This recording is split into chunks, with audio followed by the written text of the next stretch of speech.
Alright, welcome back to Case Closed, Anime Review, episode number 173. Now, this is definitely the first new Case Closed video I've done in about a few weeks. Now, this episode actually came out 2 weeks ago. The problem was, the episode was not released in the Crunchyroll streaming service for some strange reason. Yes, for some reason, it wasn't there Saturday, wasn't there Sunday. I'm not sure when they uploaded. Maybe they forgot, because it's the first time I can think of they forgot.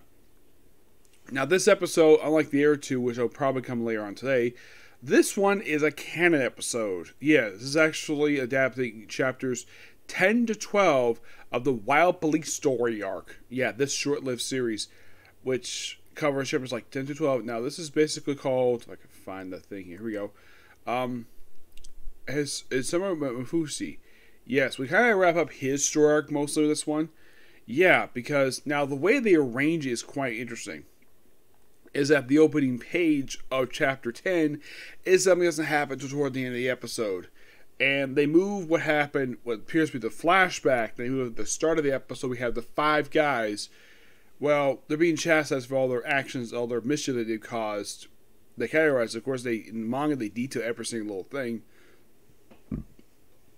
Excuse me. And their punishment is to clean the bathroom. The big bathrooms. And they have to do this for 1 week. So, and of course, one of them, Fuji, knows a little girl who thinks something similar to her. Basically, it's not actually her. She resembles his childhood friend who actually died a little over 15 years prior to events of this flashback. By the way, the flashback, this whole story arc is set 7 years before present day. Yes, 7 years. So, pretty much in a way, like, you kind of basically after some, of course, it reveals that one of it is wearing a flag up there for the school festival. So, basically, after some talk convincing, he does detail exactly what happened during the killings that happened when his parents were murdered by a guy he thought had a goblet. And it turns out, thanks to some investigation, turns out he wasn't looking through a Japanese style door because he was like some trauma due to amnesia.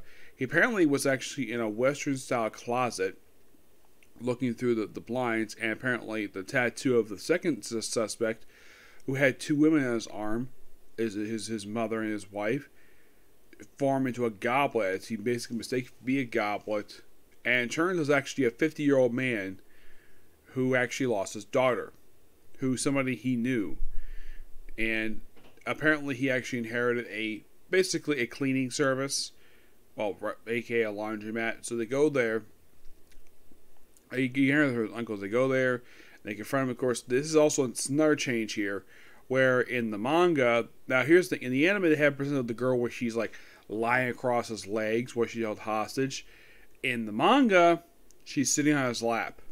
I get the reason why they changed that, because it looks kind of inappropriate to see that in anime form. So they changed it to where she's lying across his legs, and instead of, sitting on his lap while she's unconscious.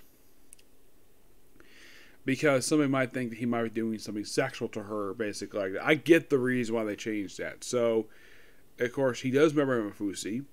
Of course, they do reveal his brother's actually a police officer, a very capable police officer, which, of course, is seeing how we do see in present day. Except he's got a mustache now. Yep. And this guy, well, he's not exactly around anymore. Yeah, that's the thing. Almost all these characters, except for Armor, are all dead. Yeah. One got killed in a car crash. Someone got killed by bombs.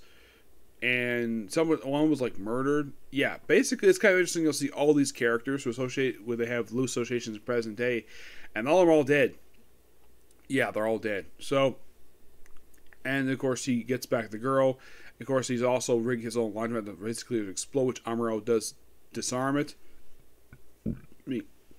Yeah, he disarms it, and of course, well, then he proceeds to, well, have him get arrested, and of course they do cut the bit out here of their of their boss, where he's like seeing the bathroom is still dirty, and he gets back and it's like magically all clean.